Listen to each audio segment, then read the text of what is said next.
Welcome to another descent into the shadowed corners of American history, where truth and legend intertwine in ways that defy easy explanation.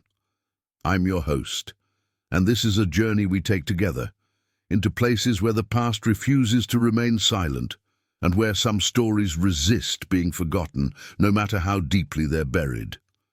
Before we begin, I'd like to know, where are you right now? What time is it where you're watching this? Are you alone in your room as darkness settles in, or perhaps listening during a quiet commute? Drop a comment below telling me your location and the time. It helps me understand our community, and honestly, there's something comforting about knowing we're all exploring these dark histories together, separated by distance, but united by curiosity. Now let me take you back to 1891. West Virginia, the Appalachian Mountains in their endless, brooding majesty, a place where isolation wasn't just geographical, but existential, where communities lived separated by miles of dense forest and steep valleys, where the nearest neighbor might be a day's ride away, and where the old ways, the ways that came before churches and law and modern reason, still held sway in the deepest hollows. In the northern part of the state, near the border with Pennsylvania, there existed a property that locals referred to simply as the Caldwell place. It sat at the end of a narrow dirt road that wound through increasingly wild terrain, as if the land itself was trying to discourage visitors. The main house was a two-story structure of dark timber, surrounded by fields that seemed always on the verge of being reclaimed by the forest. Smoke rose from its chimney even in summer, and those who passed by, which was rare, reported an unsettling sensation, as if the house itself was watching them. This was the home of the Caldwell sisters, Brooke, 28 years old, the eldest and by all accounts the most formidable, Lauren, 26, quieter but no less intense, and Lucy, the youngest at 24, described in later testimonies as possessing an unsettling quality that made even hardened men uncomfortable. They had inherited the property after the sudden deaths of both parents in the winter of 1889, deaths that were ruled accidental by the county, though whispers in the nearby town of Grafton suggested otherwise. For 2 years, the sisters lived alone on that isolated property, rarely venturing into town, but when they did, people noticed things. They moved in perfect synchronization. They finished each other's sentences. They wore identical dark dresses, regardless of the season. Shopkeepers would later recall that the sisters never looked directly at anyone, yet seemed to see everything. Children instinctively moved to the opposite side of the street when they approached. Then, in the early spring of 1891, everything changed. A stranger arrived in Grafton, a man named Michael Miller, 32 years old, tall and lean, with the weathered appearance of someone who'd spent years moving from place to place. He claimed to be looking for work, any work, willing to take on the hardest labor in exchange for room and board. He stayed at the town's only boarding house for 3 nights, asking questions about available land and employment opportunities. On the 4th day, he was seen heading up the road toward the Caldwell property. He carried a single bag over his shoulder. Several townspeople saw him that morning. They would be the last to see Michael Miller as a free man.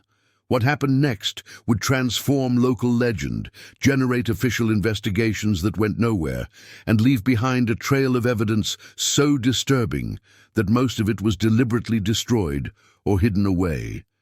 Because Michael Miller didn't just become an employee of the Caldwell sisters. He became something else entirely, something that defied the laws of both society and nature. He became their shared husband, and the pact they made together, sealed in blood. And shadow in the deep woods beyond their property would unleash a darkness that still hasn't fully lifted from those mountains, even 134 years later. To understand what happened on the Caldwell property, We must first understand West Virginia in 1891, a place caught between centuries where the modern world had only begun to penetrate the oldest parts of the Appalachian wilderness. West Virginia had been its own state for less than 30 years, carved from Virginia during the Civil War.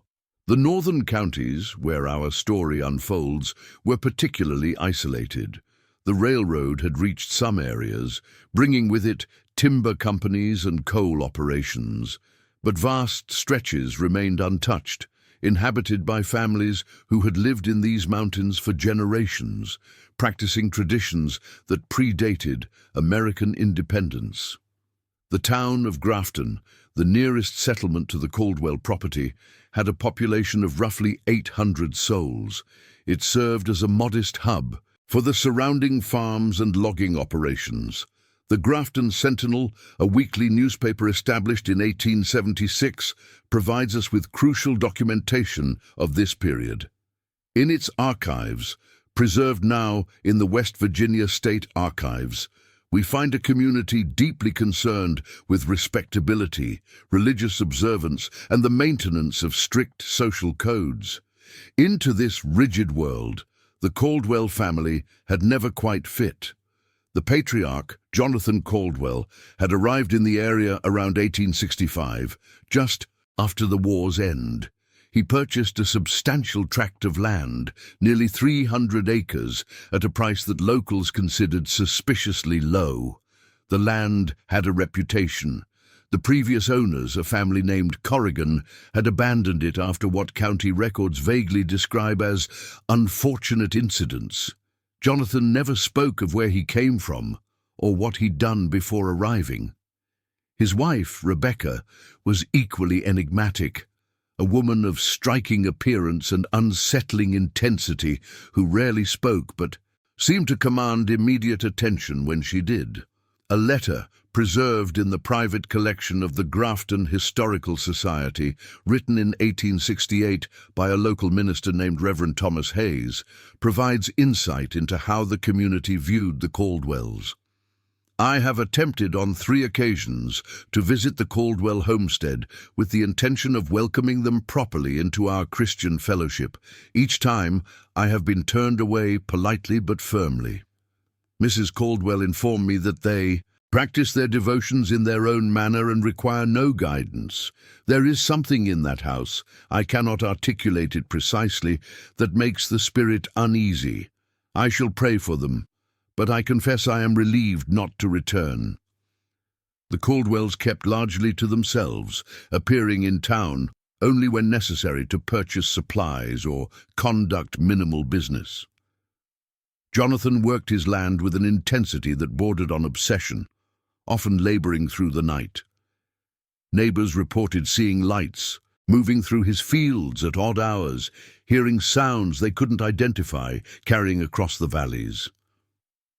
The 3 daughters were born in quick succession: Brooke in 1863, Lauren in 1865, and Lucy in 1867. They were educated at home, never attending the town school. On the rare occasions they were seen as children, they moved together in an eerie synchronization that made other children wary of approaching them. A schoolteacher named Martha Hendricks wrote in her diary in 1875, "I saw the Caldwell girls at the general store today. They cannot be more than 8, 10, and 12 years old, yet they carry themselves with a strange gravity. They stood in a perfect line, each holding the hand of the next, and when one turned her head, the others did so in unison. Most peculiar." As the daughters grew into young women, the family's isolation deepened. Jonathan and Rebecca rarely came to town at all, sending the girls instead on the infrequent occasions when supplies were needed. Local young men who attempted courtship were rebuffed so coldly that they quickly abandoned their efforts. The sisters seemed to exist in a world entirely their own, bound by invisible threads that excluded all outsiders. Then came the winter of 1889. A devastating blizzard struck the region in late December. When the snows finally melted in early March, A neighboring farmer named Henry Garrett, concerned by the lack of any smoke from the Caldwell chimney, made the difficult journey to their property. What he found was documented in a terse report filed with the county sheriff. Found Jonathan and Rebecca Caldwell deceased in the main house. Bodies discovered in what appears to be the root cellar. Conditions of death unclear. Daughters present on property. Claim they discovered parents thus 2 days prior. Weather prevented them from seeking help. No evidence of foul play observed, though circumstances are unusual. The official cause of death was recorded as accidental asphyxiation, perhaps from a faulty stove or similar mishap. But Henry Garrett would later tell a very different story to close confidence. He claimed the bodies were positioned in a strange circular pattern in the cellar, that symbols had been carved into the earthen floor, and that the daughters showed no grief whatsoever, merely a cold acceptance that disturbed him more than any tears could have. They stood there, all 3 of them, just watching me examine the scene, he reportedly said to his wife. Not a tear. Not a tremor, just those pale faces and dark eyes, and Brooke, the oldest, she said to me, they completed their purpose. Now it falls to us. I didn't ask what she meant. I didn't want to know. The funeral was a small affair. Few townspeople attended. The bodies were buried on the Caldwell property, as the sisters insisted, rather than in the town cemetery. After that, the 3 young women continued living in the isolated house, managing the property themselves, speaking to no one. For 2 years, this strange arrangement continued, the Caldwell sisters living alone, bound by something the community couldn't understand, working the land in the same obsessive manner their father had, keeping lights burning through the night, maintaining their unsettling synchronicity.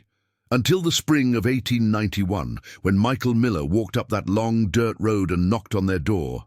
Everything that had been building in that house for decades finally erupted into the light, or rather, into a darkness that would consume him entirely. Michael Miller's arrival in Grafton was unremarkable in itself.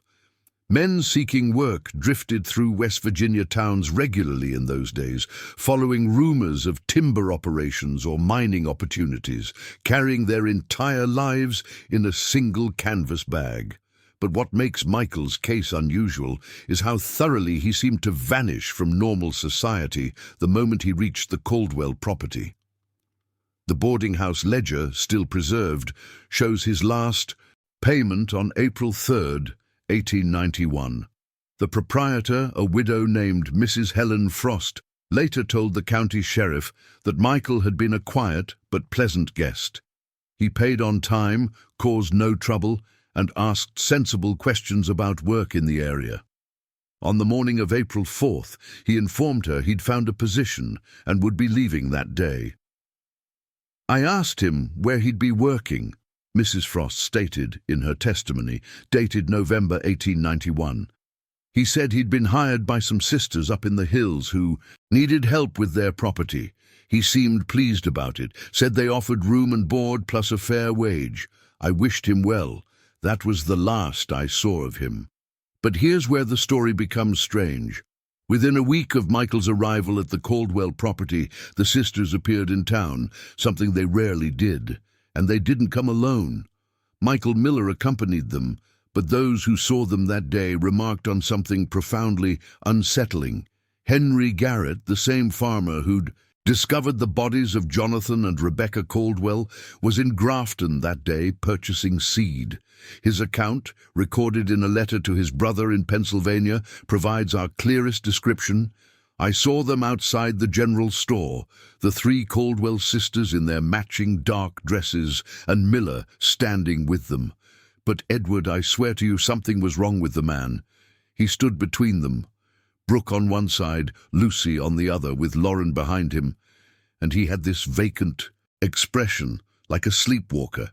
They moved as a unit, all 4 of them.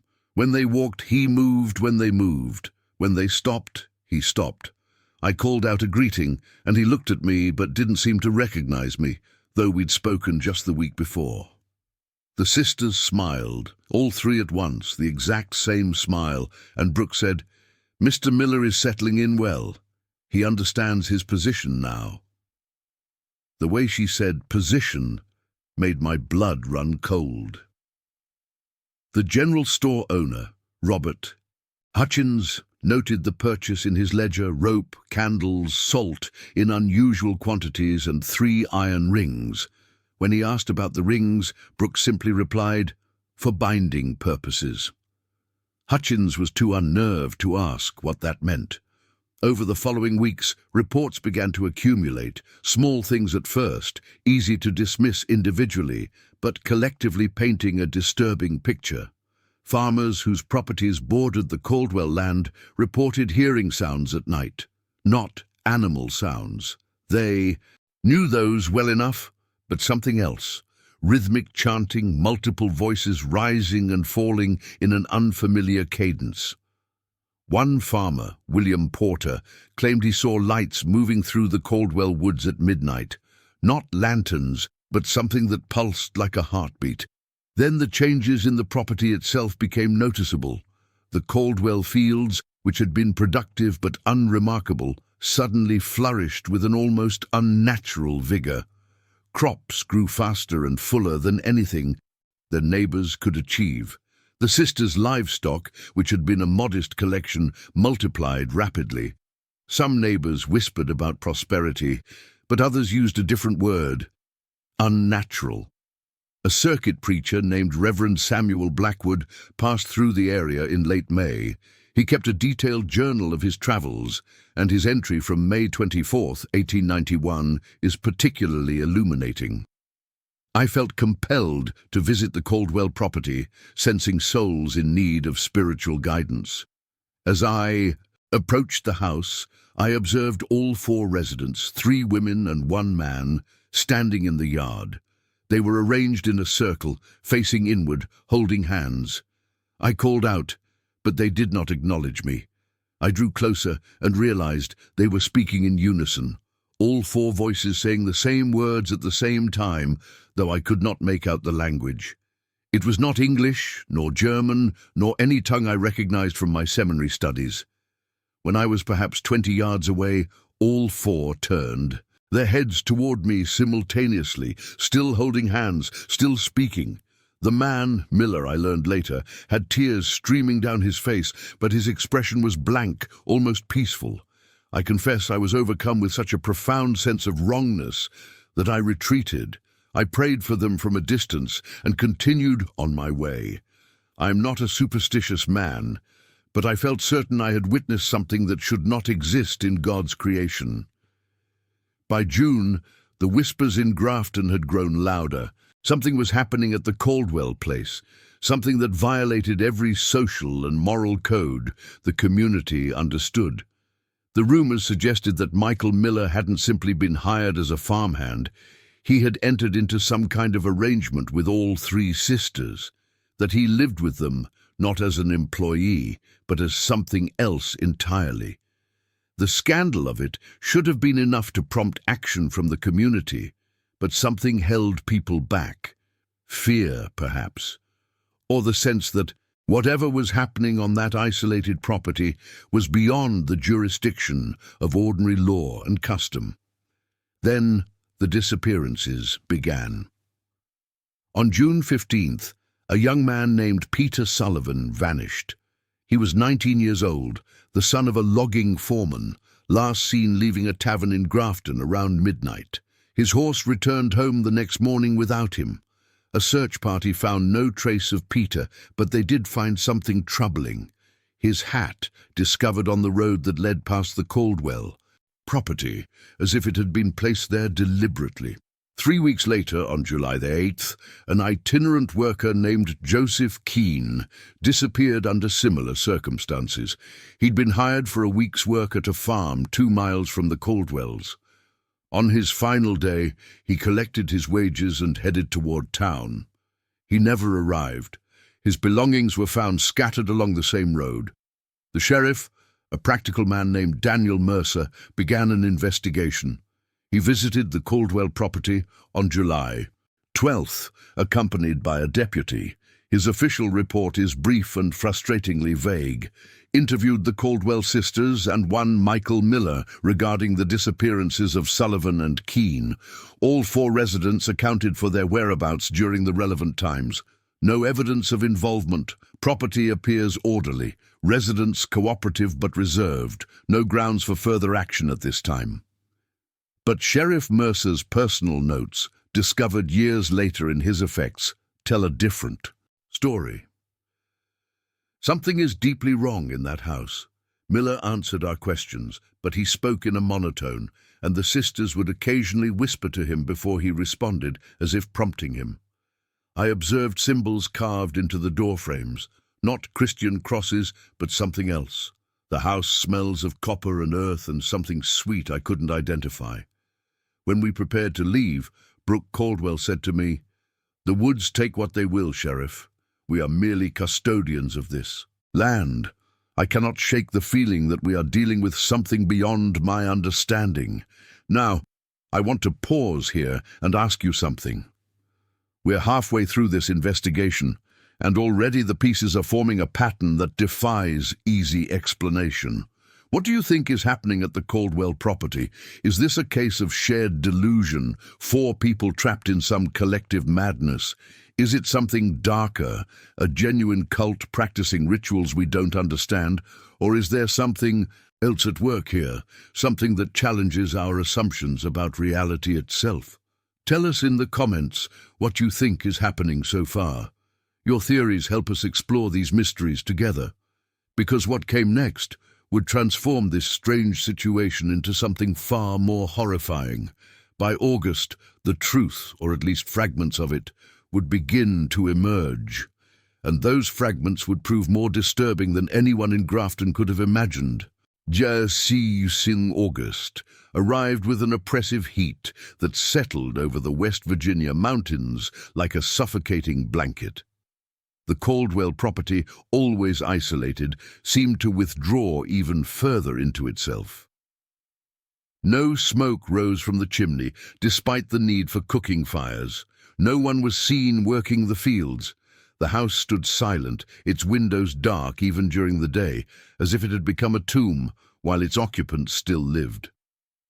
On August 19th, 1891, a traveling peddler named Abraham Moss made his regular route through the area.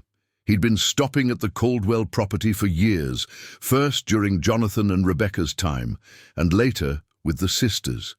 He knew them as strange but reliable customers, always paying in exact change, always purchasing the same items: lamp oil, writing materials, specific herbs and spices.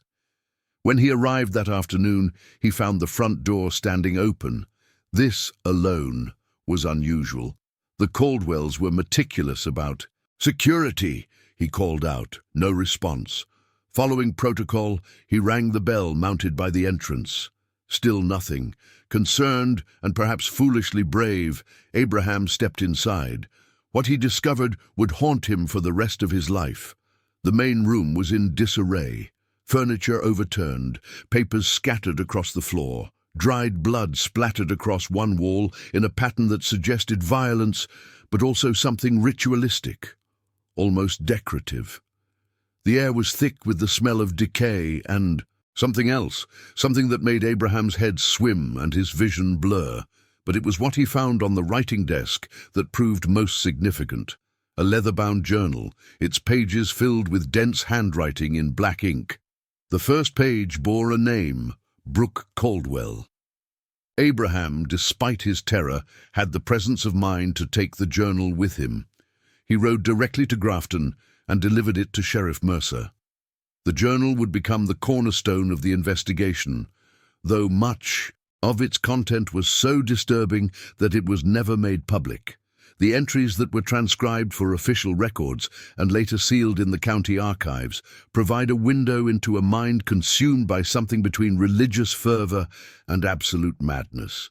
The earliest entries, dating back to 1889, just after the parents' deaths, are relatively coherent. Father and Mother have completed their work. They have shown us the path, carved it into the earth and into our blood. We three are now the guardians of the covenant. We must find the fourth. The pattern requires 4 points, 4 souls bound in purpose, 3 sisters and 1 vessel. Only then can we fulfill what generations of our blood have prepared. As the entries progress through 1890, they become increasingly cryptic. We have prepared the grounds, the circles are complete, the markers are set in the old places where the roots go deep and the earth remembers. We feel them waiting, those who came before, those who made the and verse pact. They hunger. They call to us in dreams that all 3 of us share. We wake at the same moment, speaking the same words, seeing the same visions. We are becoming one, as we must. Then, in April 1891, after Michael Miller's arrival, he came to us as was foretold, a wanderer with no ties, no family to search for him, no roots to hold him to the world beyond our land. We saw it in him immediately, the emptiness, the need, the vessel waiting to be filled. We have begun the process. 3 nights of preparation, 3 nights of binding. On the 4th night we will complete the pact, and he will become what we need him to be. Not a husband in the way the world understands, but something far more profound. He will be the anchor, the 4th point, the one through whom the power flows and circles back to us. The entry from April 7th is particularly chilling. It is done. He screamed at first. They always do, Father said. But by dawn, he understood. He looked at us with new eyes, eyes that see what we see, that know what we know. He spoke the words with us, his voice joining ours in perfect harmony. We took him to the deep place, the chamber beneath the old oak where the roots form the throne, and there we sealed him to us, blood to blood, soul to soul. He is ours now, and we are his, and together we are the 4 who will open the way. But it's the final entries from early August, where the journal descends into something that reads less like writing and more like the ravings of someone losing their grip on sanity. The offerings are not enough. We brought them, the wanderers, the lost ones, those who would not be missed. We gave them to the deep place as Father and Mother did. But still it hungers, still it demands. Michael is changing. We did not expect this. His body weakens while his mind expands. He sees too much now. He knows too much. Last night, all 3 of us woke to find him standing over our beds, speaking in a language none of us taught him, a language that hurts to hear. He says he can see them now, the ones below, the ones who wait. He says they are not pleased with our offerings. They want more. They want... The entry ends there, mid-sentence, the pen having dragged across the page as if the writer had been interrupted suddenly. Sheriff Mercer, accompanied by 4 deputies and Dr. James Whitmore from Grafton, arrived at the Caldwell property on the morning of August 20th. They came prepared for the worst, armed and carrying ropes in case arrests needed to be made. What they found exceeded their worst imaginings. The house was empty of living occupants, but it told a story of its final night through the evidence left behind. Dr. Whitmore's official report, filed with the county coroner, provides the clinical details, but even his professional language cannot fully mask the horror. The body of Michael Miller was discovered in what appears to be a root cellar beneath the main house, accessed through a trapdoor in the kitchen floor. The deceased was positioned in the center of a circular pattern carved into the earthen floor, approximately 8 feet in diameter. His body had been extensively mutilated post-mortem, though the cause of death appears to be exsanguination from wounds to both wrists and the throat. The arrangement of the body suggests ritualistic intent. 3 iron rings, matching those purchased at Hutchins' General Store in April, were found attached to chains embedded in the cellar walls. Evidence suggests the deceased had been restrained for some period before death. But the unofficial accounts from the deputies who were present that day paint a far more disturbing picture.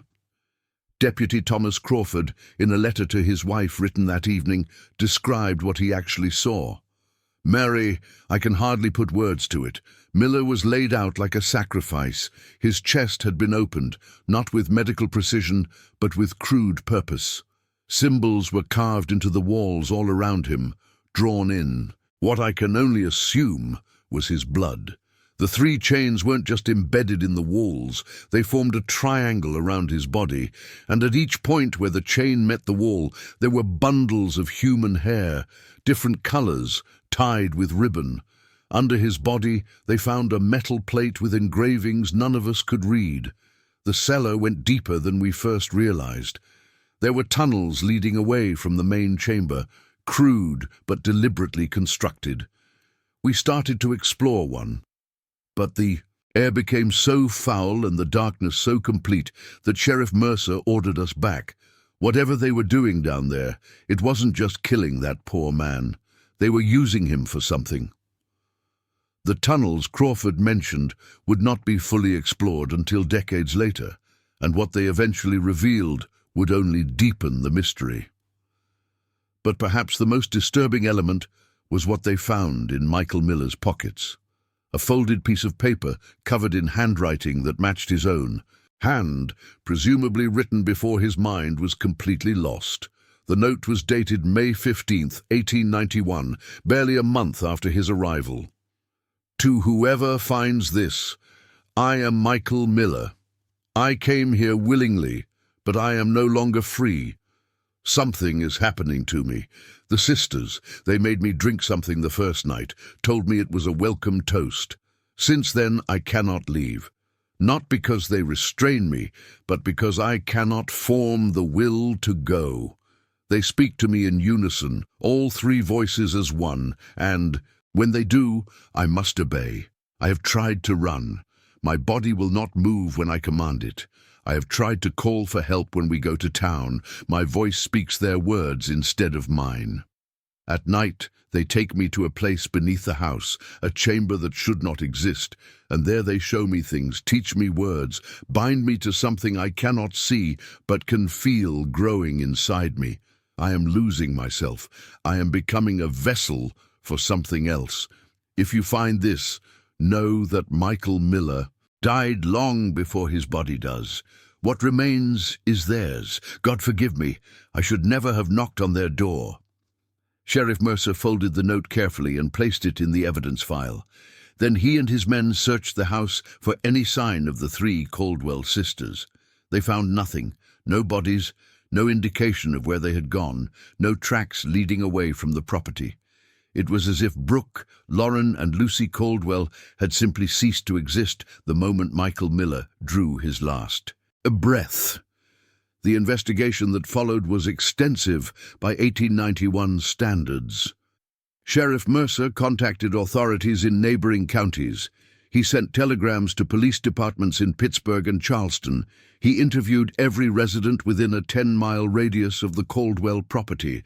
Search parties combed the woods surrounding the house, looking for graves, for evidence, for any trace of the 3 sisters. They found nothing. It was as if the Caldwell sisters had been erased from reality itself. Their clothing remained in the house. Their personal effects were undisturbed. Food was still in the pantry. But the women themselves had vanished without leaving so much as a footprint in the dust. The official investigation was closed in November 1891, with the case marked as unsolved. Michael Miller's death was ruled a homicide, with Brooke, Lauren, and Lucy Caldwell named as primary suspects. Warrants were issued for their arrest, but they were never found. The property was seized by the county and eventually auctioned, though it took 3 years before anyone was willing to purchase it. But closure is not the same as resolution, and the Caldwell case refused to stay buried. In the months following the discovery of Miller's body, other findings emerged that painted an even darker picture. The county clerk, going through the Caldwell family records, discovered something troubling. Jonathan Caldwell's deed to the property, filed in 1865, listed his purchase from a family. named Corrigan, but further research revealed that the Corrigans had themselves purchased the land in 1823 from a family named Thorne, and the Thornes had acquired it in 1789 from the original colonial land grant holder, a man named Ezekiel Ashford. Each family had abandoned the property under mysterious circumstances. Each family had left behind stories of strange occurrences, disappearances, and what the old records referred to vaguely as unholy practices. The land itself seemed to carry a curse, or perhaps it attracted those who were already cursed. A researcher in the 1920s, examining deeds and records from the area, found a pattern. Every 30 to 40 years, a family would arrive at the property. They would live in isolation. Strange reports would circulate, and then they would either die under mysterious circumstances or simply vanish, leaving the land empty once more. The Caldwells were merely the most recent iteration of a cycle that had repeated itself for over a century. The Caldwell house stood empty for 3 years after the investigation concluded. Local children, despite warnings from their parents, would occasionally dare each other to approach it, though few made it past the tree line before terror drove them back. They reported seeing lights in the windows at night, hearing voices when no one should be there, feeling watched by unseen eyes. In 1894, the property was finally purchased by a timber company that planned to harvest the old-growth forest on the land. Their workers began operations in the spring of that year. Within 2 weeks, 3 workers had quit, all reporting the same experiences. Tools disappearing and reappearing in impossible locations, the feeling of being followed through the woods, and voices speaking in unison from the darkness between the trees. One worker, a man named Patrick O'Brien, was more specific in his account to the company foreman. "I was felling a tree on the eastern boundary when I found something, carved into the trunk beneath the bark. Symbols, dozens of them, forming a pattern that made my head hurt to look at. And beneath those symbols, in clear English, were words. The 3 are one. The one is many. The blood feeds the roots. The roots remember always." I dropped my axe and I left. I don't care about the wages owed. I won't go back there. The timber operation was abandoned. The house, already deteriorating, was burned to the ground in 1897 by order of the county, officially due to safety concerns. But locals knew the real reason. They wanted to destroy any remnant of what had happened there. But fire cannot erase history. And more importantly, fire cannot touch what lies beneath the earth. The tunnels that Deputy Crawford had glimpsed in 1891 remained, hidden under the ashes and the slowly reclaiming forest. They would not be rediscovered for another 50 years. And when they were finally explored, what investigators found would prove that the Caldwell sisters' disappearance was not an ending. It was a transformation. The Caldwell story might have faded entirely into local folklore, becoming nothing more than a cautionary tale parents told their children, if not for a series of discoveries made decades after the sisters' disappearance. These findings, scattered across different time periods and different investigators, gradually revealed that what happened in 1891 was far more complex and far more disturbing than the original investigation had uncovered. The first significant rediscovery occurred in the spring of 1952.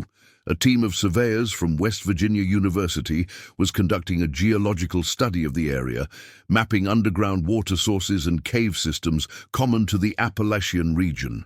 Dr. Edwin Marsh, the lead geologist, was examining what appeared to be a natural sinkhole on the former Caldwell property when his equipment detected unusual hollow spaces beneath the surface. In his field notes, dated May 3, 1952, Dr. Marsh wrote, "We've uncovered what appears to be an extensive network of hand-dug tunnels beneath the old Caldwell site. These are not natural cave formations. The walls show clear evidence of tool marks, deliberate excavation. The main chamber is approximately 15 feet below the surface, accessible through what remains of the original cellar foundation. My team is reluctant to explore further. The air quality is poor, and there's an unusual odor, organic decay mixed with something else, something almost metallic. I've requested specialized equipment before we proceed. When the full exploration was conducted 2 weeks later, now with proper lighting and breathing apparatus, what they found was extraordinary. The tunnel system extended nearly 200 feet in multiple directions from the central chamber where Michael Miller had died. The passages were crude but purposeful, following what appeared to be a geometric pattern, 3 main tunnels radiating outward at precise angles with smaller connecting passages creating a web-like structure. But it was what they found within the tunnels that proved most disturbing. In 7 different locations, positioned at what seemed to be calculated intervals, they discovered small chambers. Each chamber contained human remains, partial skeletons, incomplete, with evidence suggesting the bodies had been deliberately dismembered and distributed throughout the tunnel system. The forensic analysis, primitive by modern standards, but thorough for 1952, identified at least 12 separate individuals based on skull fragments and bone density analysis. Among the remains they found objects: corroded knives bearing strange engravings, clay vessels containing residues that defied chemical analysis, and metal plates identical to the one found beneath Michael Miller in 1891. Each inscribed with symbols that matched no known language or religious tradition. Dr. Marsh contacted the West Virginia State Police, who in turn reached out to the FBI. The investigation that followed was brief and, according to later reports, heavily restricted. The official conclusion, released in August 1952, stated that the remains were likely victims of criminal activity dating to the late 19th century, connected to the unsolved Caldwell case of 1891. The tunnels were sealed with concrete, and the property was declared off-limits. But Dr. Marsh's private papers, donated to the university archives after his death in 1978, tell a different story. In a letter to a colleague written in 1953, he confessed, "What we found in those tunnels was documented, photographed, and then deliberately obscured in the official report. The remains weren't just buried, they were positioned.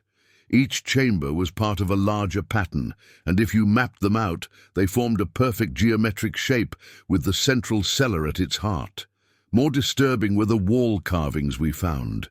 Thousands of them, covering every surface in the deeper sections. They appeared to be a form of writing, repetitive and obsessive, carved by multiple hands over what must have been years or even decades. Our linguist consultant from the university examined them and became so disturbed that he refused to continue the analysis. He said the symbols weren't random. They formed a kind of instruction manual, a guide for something he described as metaphysical engineering. I don't know what that means, and frankly, I'm glad the tunnels are sealed. We should never have opened them. The next significant discovery came in 1967 during a completely unrelated investigation. A graduate student named Margaret Chen was researching Appalachian folk traditions for her anthropology thesis at Ohio State University. During her interviews with elderly residents in the Grafton area, she encountered a woman named Dolores Garrett, the granddaughter of Henry Garrett, the farmer who had discovered Jonathan and Rebecca Caldwell's bodies in 1889. Dolores, then 83 years old, had been a child during the events of 1891. In an audio recording preserved in the university's oral history collection, she provides a perspective that had never been documented. "I was only 7 when it all happened, but I remember things. My grandfather used to have nightmares after he found those bodies in the Caldwell cellar. He'd wake up screaming about the 3 who watch and the pattern completing itself. My grandmother told me never to repeat what I heard, but I'm old now, and it doesn't matter anymore. Grandfather said he saw the Caldwell sisters 2 weeks after everyone thought they'd vanished. It was late at night, in the fall of 1891. He was checking his fences near the property line, and he saw them, all 3 sisters, standing at the edge of the woods, wearing white dresses instead of their usual black. He said they stood absolutely still, facing his direction, and as he watched, they began to sink into the ground. Not walking down or falling, sinking, like they were being slowly swallowed by the earth itself. He ran home and never spoke of it publicly, afraid people would think he'd lost his mind. But he told my grandmother, and she told me years later, he believed the sisters didn't die. He believed they went somewhere else, somewhere beneath the land, and that they were still there, waiting. Margaret Chen's thesis, titled Subterranean Mythology in West Virginia Folk Traditions, included this account, but was largely ignored by the academic community.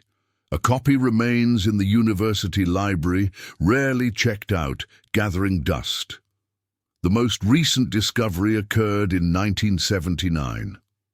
A local historian named Raymond Kowalski, writing a book about unsolved crimes in West Virginia history, obtained permission to examine the sealed county archives related to the Caldwell case.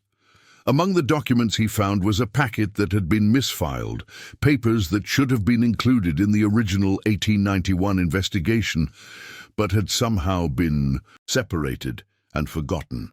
The packet contained letters written to Sheriff Mercer in 1892, a full year after the case was officially closed. They came from people who claimed to have encountered the Caldwell sisters after their supposed disappearance. A farmer in Pennsylvania, near the border, reported 3 women matching their description appearing at his property at dawn, asking for water. When he went to fetch it, they vanished. A storekeeper in Maryland described 3 identical-looking women, purchasing supplies with old currency, speaking in perfect unison, then walking into the forest and disappearing from sight. A minister in Ohio wrote about 3 women attending his Sunday service, sitting in the back pew, their hands linked, their lips moving to prayers, but no sound emerging. Each witness described the same unsettling details. The sisters moved as one, they never blinked, and they seemed somehow translucent in certain light, as if they weren't entirely solid. Sheriff Mercer had investigated none of these reports. A handwritten note in his journal, found in the misfiled packet, explained why. If I acknowledge these sightings, I must accept that something impossible has occurred. I cannot accept it. I will not. Whatever the Caldwell sisters became, it is not for the law to pursue. Let them remain in whatever darkness they've chosen. Some things should stay buried. Raymond Kowalski's book, Echoes from Appalachia, West Virginia's Darkest Mysteries, was published in May 1981. The Caldwell chapter was the most thoroughly researched, but also the most controversial. Critics dismissed the later sightings as folklore and mass hysteria, but Kowalski stood by his research, insisting in interviews that the cumulative evidence suggested something far stranger than a simple murder case. In his final interview before his death in 2003, Kowalski made a startling claim. I've spent my life researching this case, and I've come to a conclusion that I know sounds insane. The Caldwell sisters didn't die. They didn't escape. They completed whatever ritual they'd begun with Michael Miller. They transformed into something else, something that exists between states of being. Every few decades, there are reports. 3 women, always together, always in the forests of West Virginia, always near the old Caldwell land. The most recent sighting I've documented was in 1997. A hiking group reported 3 figures in the woods, moving in perfect synchronization, visible for only moments before fading into the trees like mist. I believe Brooke, Lauren, and Lucy Caldwell found a way to become eternal. And they're still there, still bound to that land, still completing whatever unholy purpose their family began generations ago. The property where the Caldwell house once stood is now part of a state forest. The tunnels beneath it remain sealed. No historical marker identifies the location. Officially, nothing of significance happened there, but locals still avoid that section of the woods. They still report strange phenomena, lights that move without source, voices that speak in unison, and the feeling of being watched by something that waits beneath the roots and the dark earth. So what really happened at the Caldwell property in 1891? What became of Brooke, Lauren, and Lucy Caldwell after they vanished without a trace? And perhaps most disturbingly, what were they trying to accomplish? Over a century has passed, and we still don't have definitive answers. But the evidence we've examined tonight allows us to construct several theories, each disturbing in its own way. Theory 1. Collective madness and murder. The most rational explanation is that the Caldwell sisters, traumatized by their isolated upbringing and the mysterious deaths of their parents, descended into shared psychosis. This is not as rare as you might think. Folie à plusieurs, or shared delusional disorder, has been documented in isolated families throughout history. Under this theory, they lured Michael Miller to their property, subjected him to psychological torture through drugs or manipulation, and eventually murdered him in a ritualistic fashion that reflected their shared delusions. The tunnels, the symbols, the rituals, all products of diseased minds feeding off one another. After killing Miller, perhaps overcome by guilt or fear of capture, they fled separately and died anonymously somewhere far from West Virginia. The later sightings would simply be folklore, the human tendency to create legends from tragedy. This theory is comforting. It keeps the horror firmly in the realm of human psychology, explicable if not understandable. But it doesn't explain the geometric precision of the tunnels. It doesn't explain the dozen other bodies found in those chambers. And it doesn't account for the consistency of sightings across decades, describing the same three figures in too much detail to dismiss as mere legend.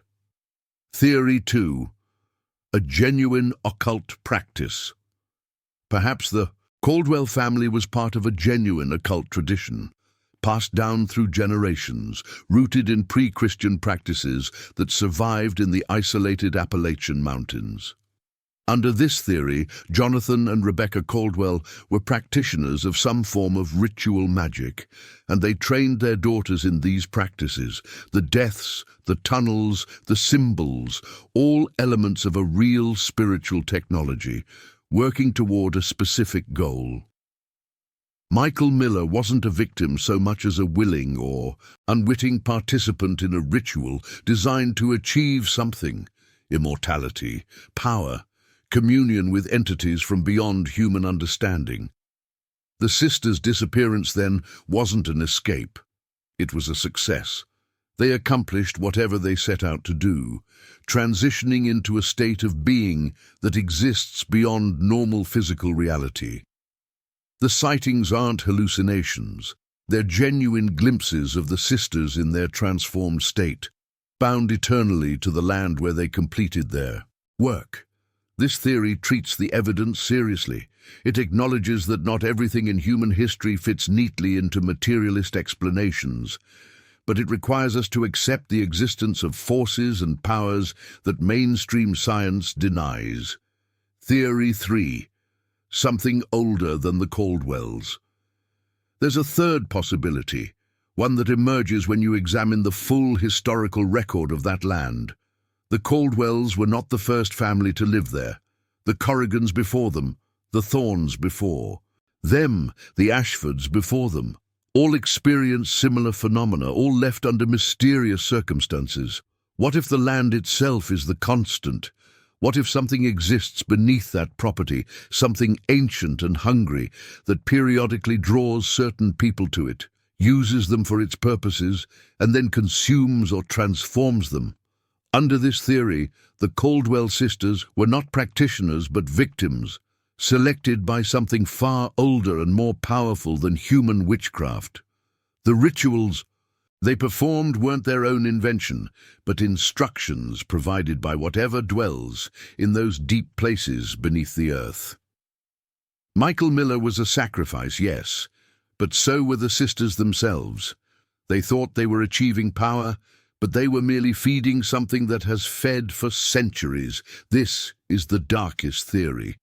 It suggests that the horror isn't over, that whatever waits beneath that land remains active, and that someday, inevitably, it will draw another family to that, a property, and the cycle will begin again. To this day, no one knows the truth. The tunnels remain sealed, the property is undeveloped and largely forgotten.